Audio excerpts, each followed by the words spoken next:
మీరు వెళ్ళి సమస్త జనులను శిష్యులనుగా చేయుడి.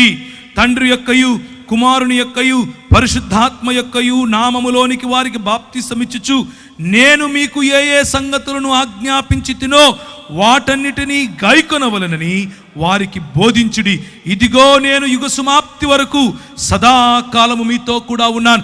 అధికారము నాది, పరలోకములో అధికారం నాది, భూలోకములో అధికారం నాది, నీ పైన అధికారం నాది, నీ హృదయంలో నేను ఇప్పుడు రాజును. నువ్వు వెళ్ళు. ఎలా వెళ్ళాలి? ప్రతినిధిగా వెళ్ళాలి. నువ్వు మాట్లాడింది నేను మాట్లాడినట్లుంటుంది, నువ్వు చేయి పెడితే నేను చేయి పెట్టినట్లుగా ఉంటుంది, నువ్వు పలికితే నేను పలికినట్లుగా ఉండాలి, నీ ప్రవర్తన నా ప్రవర్తనలాగా ఉండాలి.